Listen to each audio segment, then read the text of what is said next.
नमस्कार दर्शक बंधु आपण को आम चैनल को स्वागत। पवित्र इंदु पूर्णिमा बा भाद्रव पूर्णिमा उपलक्षे आपण को अनेक अनेक शुभेच्छा और शुभकामना।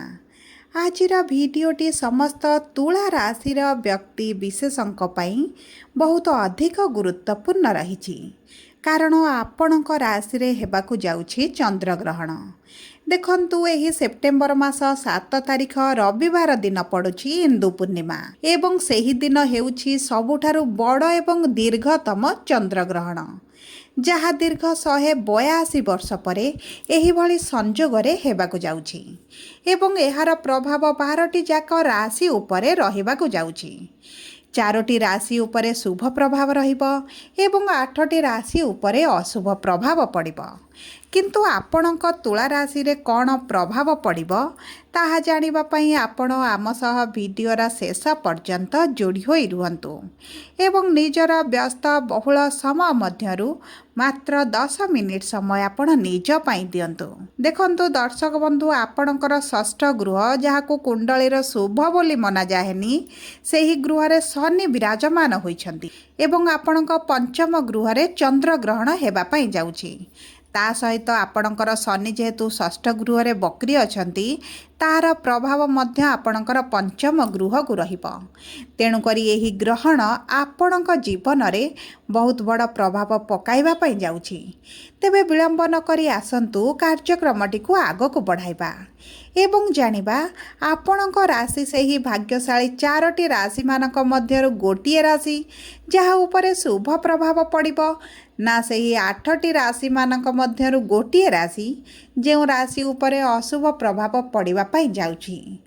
किंतु भिडियोटी आरंभ करिबा पूर्वरु जदि आपणकर भी तुला राशि होइथाए एवं आपण भी ईश्वर को आंतरिक भक्ति एवं विश्वास करती तेबे भिडियोटी को लाइक करंतु।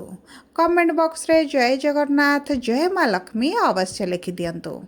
ता सहित आपणक मन रे जहाँ भी प्रश्न रही जहाँ भी द्वंद्व रही आपण कमेंट बॉक्स रे लिखि जणांतु। आमे आपणक प्रश्नर उत्तर देबा पई यथा संभव प्रयास करिबु। देखंतु विलंब हेले मध्य आपणक प्रश्नर आमे निश्चित उत्तर देबु। ता सहित दर्शक बंधु आम सह जोगाजोग करिबा पई वीडियोर मध्य भाग रे एक व्हाट्सएप नंबर टी दिया जाइछि जो नंबर साहाय्य आपण आम सह जोगाजोग करी निजर नूतन कुंडली प्रस्तुत करि परिबे, कुंडली विश्लेषण कराई परिबे किंबा आपणकर चाकरी विवाह व्यवसाय प्रेम संपर्क को नहीं किछि समस्या रही ताहार सहजरे समाधान करि परिबे। सेतिपई आपण आम सह जोड़ी होई रुहंतु एवं व्हाट्सएप नंबर माध्यम रे आम सह जोगाजोग करंतु। एबे चलंतु कार्यक्रमटी को आगो को बढ़ाइबा एवं जानिबा एही ग्रहणर प्रभाव आपणक राशि रे किभଳି रहुछि। किंतु ता पूर्वरु जानिबा एही ग्रहण दिन एही रविवार 7 तारिख दिन आपणक कुंडली रे नवग्रहंकर स्थितिटी किभଳି रहिबो। देखंतु आपणकर पंचम गृह रे राहु जेउ गृह रे हेबाकु जाउछि चंद्रग्रहण, आपणक षष्ठ गृह रे शनि, नवम गृह रे देवगुरु बृहस्पति, दशम गृह रे शुक्र, एकादश गृह रे सूर्य केतु एवं बुध एवं द्वादश गृह रे मंगल विराजमान करिसंती जहा फल रे सेही गृह गुड़िकरे सेमानंकर प्रभाव अधिक रहिबो। तेबे सर्वप्रथमे आसंतु जानिबा आपणकर स्वास्थ्य किभଳି रहिबो। देखंतु दर्शक बंधु कुंडलीर प्रथम गृह स्वास्थ्य विषय जना पड़ी थाए ता सहित आपणक षष्ठ गृह मध्य स्वास्थ्य विषय किछिटा सूचना प्रदान करि थाए। तेबे देखंतु आपणकर जेहेतु प्रथम गृह बा आपणकर राशिर स्वामी केंद्र रे विराजमान करिसंती एवं 15 सेप्टेम्बर रे बा एही ग्रहण सप्ताह रे शेष समय रे आपणकर एकादश गृह को गोचर करिवे। आपणक स्वास्थ्य रे सेति पई कोनोसी भी विशेष स्वास्थ्य समस्या आपणकर रहिबो नाही। जदि भी पूर्वर किछि समस्या चलिथिला विशेष भाव में आपणक अस्थि संबंधित किसी समस्या थिला, गोड़े जंत्रणा हेउथिला, हाथ में जंत्रणा हेउथिला, अंटा पेन हेउथिला, जहाँ भी यही अस्थि संबंधित समस्या थिला ତାହା ଆପଣଙ୍କର ଧୀରେ ଧୀରେ ଦୂର ହୋଇଯିବ। ବିଶେଷ ଭାବରେ ଯଦି ଆପଣ ମହିଳା ହୋଇଥାନ୍ତି ତେବେ ଆପଣଙ୍କ ପେଟରେ ସମସ୍ୟା ଦେଖା ଦେଇପାରେ। ବିଶେଷ ଭାବରେ ଆପଣଙ୍କର ପରିସ୍ରାରେ ଇନଫେକ୍ସନ୍ ହୋଇପାରେ, ଗର୍ଭାଶୟରେ ଇନଫେକ୍ସନ୍ ହୋଇପାରେ କିମ୍ବା ଆପଣଙ୍କର କିଡନୀ ଜନିତ ସମସ୍ୟା ଟିକେ ଦେଖା ଦେଇପାରେ। ସେଥିପ୍ରତି ମଧ୍ୟ ଆପଣ ଟିକେ ବିଶେଷ ଭାବରେ ସଚେତନ ରୁହନ୍ତୁ, କାରଣ ଆପଣଙ୍କର ଷଷ୍ଠ ଗୃହ ମଧ୍ୟ ପ୍ରଭାବିତ ହେଉଛି, ଯେଉଁ ଗୃହରେ ଶନି ଅଛନ୍ତି। ଯଦି ଆମେ ଦେଖିବା ଆପଣଙ୍କର ଶିକ୍ଷା କ୍ଷେତ୍ରକୁ, ତେବେ ବିଦ୍ୟାର୍ଥୀମାନଙ୍କ ପାଇଁ ଏହି ସମୟଟି ଏତେଟା ଶୁଭଦାୟକ ରହିବ ନାହିଁ, କାରଣ ପଞ୍ଚମ ଗୃହ ହେଉଛି ଶିକ୍ଷାର ଗୃହ, ଯେଉଁ ଗୃହରେ ରାହୁ ବିରାଜମାନ କରିଛନ୍ତି ଏବଂ ସେହି ଗୃହରେ ଚନ୍ଦ୍ରଗ୍ରହଣ ହେବା ପାଇଁ ଯାଉଛି। ଯଦି ଏହି ସମୟ ମଧ୍ୟରେ ଆପଣଙ୍କର କୌଣସି ଏକ୍ଜାମ୍ ଅଛି ତେବେ ଆପଣଙ୍କୁ ଏତେ ଆଶା ଅନୁରୂପକ ଫଳ ନ ମିଳିପାରେ। ଯଦି ଆପଣ ସରକାରୀ ଚାକିରି ପାଇଁ ପ୍ରିପାରେସନ୍ ହେଉଛନ୍ତି ତେବେ ଆପଣଙ୍କ ସରକାରୀ ଚାକିରି ପାଇଁ ପ୍ରବଳ ଯୋଗ ବନୁଛି। କିନ୍ତୁ ଦେଖନ୍ତୁ, ସେପ୍ଟେମ୍ବର ମାସ 15 ତାରିଖ ପରଠାରୁ ରହିବ, କାରଣ ଏହି ଗ୍ରହଣ ସପ୍ତାହରେ ଆପଣଙ୍କ ପାଇଁ ଏତେଟା ଶୁଭଦାୟକ ରହିବ ନାହିଁ। ଆପଣ ଏହି ସମୟ ମଧ୍ୟରେ ବା ସେପ୍ଟେମ୍ବର 15 ପରେ ଯଦି କିଛି ଏକ୍ଜାମ୍ ଦେବେ, ଇଣ୍ଟରଭ୍ୟୁ ଦିଅନ୍ତି, ଏଣ୍ଟ୍ରାନ୍ସ ଦିଅନ୍ତି, ଯାହା ବି ଆପଣ ସରକାରୀ ଚାକିରି ପାଇଁ ପରୀକ୍ଷା ଦେବେ, ସେଥିରେ ଆପଣ କୃତକାର୍ଯ୍ୟ ହେବେ। ସବୁ ପରେ ଦେଖନ୍ତୁ ଦର୍ଶକ ବନ୍ଧୁ, ଆପଣଙ୍କ କୁଣ୍ଡଳୀରେ ସରକାରୀ ଚାକିରିର ଯୋଗ ଥିବା ଦରକାର।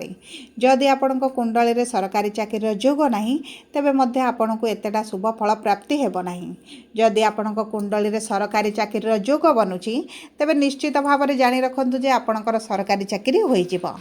ଯଦି ଆମେ ଦେଖିବା ଆପଣଙ୍କର ପ୍ରେମ ସମ୍ପର୍କକୁ, ତେବେ ପ୍ରେମ ସମ୍ପର୍କରେ ମଧ୍ୟ କିଛିଟା ମନମାଳିନ ମତଭେଦ ଦେଖା ଦେଇପାରେ, କିନ୍ତୁ ଆପଣଙ୍କର ଏହା ସମ୍ପର୍କକୁ ବହୁତ ଅଧିକ ପ୍ରଭାବିତ କରିବ ନାହିଁ। ଆପଣ ଚାଲାକ ଚତୁର ବୁଦ୍ଧିମାନ ମଧ୍ୟ ହୋଇଯିବେ। ଆପଣଙ୍କ ସମ୍ପର୍କକୁ କିଭଳି ଆଗକୁ ନେବେ ସେହି ବିଷୟରେ ମଧ୍ୟ ପ୍ଲାନିଂ କରିପାରନ୍ତି। ସବୁ ପରେ ଦେଖନ୍ତୁ, ପ୍ରେମ ସମ୍ପର୍କରେ ଏତେଟା ବି ଖରାପ ପ୍ରଭାବ ପଡ଼ିବ ନାହିଁ। ଏବେ ଆପଣଙ୍କର ଯଦି ମନମାଳିନ ଛୋଟ ଛୋଟ କଥାକୁ ନେଇ କିଛିଟା ଯୁକ୍ତିତର୍କ, କିଛିଟା ଆପଣଙ୍କର ସାଥୀଙ୍କର ରାଗ ରୁଷା ଅଭିମାନ ବଢ଼ିଛି, ତେବେ ତାହା ମଧ୍ୟ ଦୂର ହୋଇଯିବ। ଯଦି ଆମେ ଦେଖିବା ଆପଣଙ୍କର ବିବାହର ଯୋଗକୁ, ତେବେ ଦେଖନ୍ତୁ ଆପଣଙ୍କର ବିବାହର ଗୃହର ସ୍ୱାମୀ ହେଉଛନ୍ତି ମଙ୍ଗଳ, ଯିଏ ଆପଣଙ୍କ ରାଶିକୁ ଗୋଚର କରିବେ ଏବଂ ଆପଣଙ୍କ ସପ୍ତମ ଗୃହକୁ ଦୃଷ୍ଟି ଦେବେ। ତେଣୁକରି ଆପଣଙ୍କ ଭାଗ୍ୟର ଗୃହରେ ଦେବଗୁରୁ ବୃହସ୍ପତି, ମଙ୍ଗଳ କାର୍ଯ୍ୟର କାରକ ଗ୍ରହ ମଙ୍ଗଳ ମଧ୍ୟ ଆପଣଙ୍କ ରାଶିରେ। ତେଣୁକରି ତୁଳା ରାଶିର ବ୍ୟକ୍ତି ବିଶେଷଙ୍କ ପାଇଁ ରବି ସୁଦୁ ଗୁରୁ ସୁଦୁ ଗୋଚର ଅନୁସାରେ ପାଇବାରୁ ଆପଣଙ୍କର ବିବାହ ପାଇଁ ପ୍ରବଳ ଯୋଗ ସୃଷ୍ଟି ହେଉଛି। ଏହି ସମୟ ମଧ୍ୟରେ ଯେଉଁମାନେ ତୁଳା ରାଶିର ବ୍ୟକ୍ତି ଅଟନ୍ତି ଏବଂ ବିବାହର ଯୋଜନାରେ ଅଛନ୍ତି, ତେବେ ଆପଣଙ୍କର ବିବାହ ଫିକ୍ସ ହୋଇପାରେ, ଆପଣଙ୍କ ବିବାହର ପ୍ରସ୍ତାବ ଆସିପାରେ। ଯଦି ବି ପୂର୍ବରୁ ବିବାହରେ ବିଳମ୍ବ ଅଛି, ବିବାହ ହୋଇପାରୁନଥିଲା, ବିବାହରେ ସମସ୍ୟା ଦେଖୁଥିଲେ, ଯାହା ବି ବିବାହକୁ ନେଇ ଆପଣଙ୍କର ଅର୍ଚ୍ଚନା ଥିଲା ତାହା ଦୂର ହୋଇଯିବ। ସବୁ ପରେ ଦେଖନ୍ତୁ, ଏହି ଶୁଭ ସମୟ ପରେ ମଧ୍ୟ ଯଦି ଆପଣଙ୍କର ବିବାହ ହୋଇପାରୁନି କିମ୍ବା ବିବାହ ପ୍ରସ୍ତାବ ଆସୁନାହିଁ, ତେବେ ଜାଣନ୍ତୁ ଆପଣଙ୍କ କୁଣ୍ଡଳୀରେ କୌଣସି ଦୋଷ ରହିଛି ବା ଗୁରୁ ଆପଣଙ୍କର ପୀଡ଼ିତ ଅଛନ୍ତି। ତେଣୁକରି ଆପଣ କୁଣ୍ଡଳୀ ବିଶ୍ଳେଷଣ କରାଇ ଗୁରୁଙ୍କର କିଛିଟା ସହଜ ଉପାୟ କରି ନିଜ ଜୀବନରେ ପୁନର୍ବାର ବିବାହର ଯୋଗ ଆଣନ୍ତୁ, ମାଙ୍ଗଳିକ କାର୍ଯ୍ୟ ଅନୁଷ୍ଠିତ କରନ୍ତୁ। ଯଦି ଆମେ ଦେଖିବା ଆପଣଙ୍କର ଆର୍ଥିକ ସ୍ଥିତିକୁ, ତେବେ ଦେଖନ୍ତୁ ଆପଣଙ୍କର ଆର୍ଥିକ ସ୍ଥିତି ଭଲ ରହିବ, କିନ୍ତୁ ଆପଣଙ୍କର ଟିକେ ଖର୍ଚ୍ଚ ବୃଦ୍ଧି ହୋଇଯିବ, କାରଣ ଆପଣଙ୍କର ଦ୍ୱାଦଶ ଗୃହକୁ ସୂର୍ଯ୍ୟ ଗୋଚର କରିବେ, ଯେଉଁ କାରଣରୁ ଆପଣଙ୍କର କିଛିଟା ମେଡ଼ିକାଲରେ ଖର୍ଚ୍ଚ ହୋଇପାରେ। ବିଶେଷ ଭାବରେ ଦେଖନ୍ତୁ, ଏହି ସମୟ ମଧ୍ୟରେ ଆପଣଙ୍କର ଅର୍ଥ ଖର୍ଚ୍ଚ ହେବା ସହିତ ଅର୍ଥ ଲସ୍ ମଧ୍ୟ ହୋଇପାରେ। ଆପଣ ଅଜଣା କୌଣସି ସ୍ଥାନରେ ସଂସ୍ଥାରେ ଅର୍ଥ ବିନିଯୋଗ କରନ୍ତୁ ନାହିଁ। ଯଦି ବି ଆପଣ ଚାହୁଁଛନ୍ତି ଅର୍ଥ ବିନିଯୋଗ କରିବା ପାଇଁ, ତେବେ ଭଲ ଭାବରେ ବୁଝି ସୁଝି ଅର୍ଥ ବିନିଯୋଗ କରନ୍ତୁ। ନଚେତ୍ ମନେ ରଖନ୍ତୁ, ଆପଣଙ୍କର ଏହି ସମୟରେ ଅର୍ଥ ଖର୍ଚ୍ଚ ବା ଅର୍ଥ ବ୍ୟୟ ବା ଅର୍ଥ ହାନି ହେବାର ପ୍ରବଳ ଯୋଗ ବନୁଅଛି। ତେଣୁକରି ଟିକେ ସାବଧାନ ରହିଲେ ଆପଣଙ୍କ ପାଇଁ ଉଚିତ ରହିବ।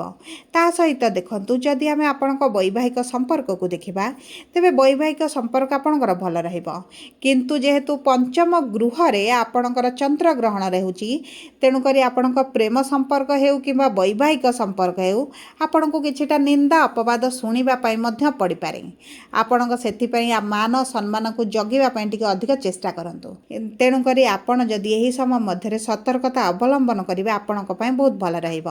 ଆପଣଙ୍କ ଗୃହସ୍ଥ ଜୀବନ ଭଲରେ ରହିବ, ଆପଣଙ୍କ ପତି ପତ୍ନୀଙ୍କ ମଧ୍ୟରେ ସମ୍ପର୍କ ଭଲ ରହିବ। ଏବଂ ଦେଖନ୍ତୁ, ଯଦି ସମ୍ପର୍କ ମଧ୍ୟରେ କିଛି ବି ତିକ୍ତତା ରହିଛି, ଆପଣ ଅସନ୍ତୋଷ ରହିଛନ୍ତି, ଆପଣଙ୍କ ସମ୍ପର୍କରେ କିଛି ବି ସମସ୍ୟା ଥିଲା ଭଳି ଆପଣ ଅନୁଭବ କରୁଛନ୍ତି, ତେବେ ଦେଖନ୍ତୁ ଏହି ସମସ୍ୟା ଆପଣଙ୍କର ବେଶୀ ଦିନ ପର୍ଯ୍ୟନ୍ତ ରହିବ ନାହିଁ।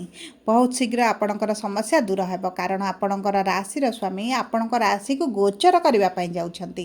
ଯଦି ଆମେ ଦେଖିବା ଆପଣଙ୍କର कर्मक्षेत्र को तेबे कर्मक्षेत्र गृहर स्वामी होउछन्ति चंद्रमा। तेणुकरी यही सप्ताह मध्य यही ग्रहण सप्ताह मध्य आपण कर्मक्षेत्र में आपण बहुत अधिक सतर्क रहा पड़ो। आपणकर कार्यर क्रेडिट आउ कहीं नहीं पारे, आपण किसी मिथ्या अभियोग लगिपारे किंबा देखंतु आपणकर कौनसी ना कौनसी कार्य विलंब अर्चन किंबा बाधा मध्य सृष्टि हो पारे। तेणुक यही सप्ताहटी आपण को बहुत अधिक जगी रखी चलिबार आवश्यकता रही। ता सहित जदि आम देखा आपणकर व्यवसाय को तेबे व्यवसाय मध्य समान परिस्थिति दे गति करिबो। आपणक पई एही गोटिए सप्ताह एही ग्रहण सप्ताहटी बहुत अधिक सतर्कतार सप्ताहटीए रही। मोटामोटी भाव देखंतु अशुभत्व को दूर करबा पई आपण एही रविवार दिन जो दिन ग्रहण लगिब संध्या समय निजर दुआर मुंडरे सोरिष तेलर दीपटी अर्पण करंतु एवं ग्रहण लागिबार परदिन प्रातः समय आपण स्नान कर सारिबा परे क्षीर किछि दान करंतु। ता सहित आपण छोट छुआ मानकु जदि किछि खाद्य दियंती एहा मध्ये आपणक पई शुभदायक रहिबो।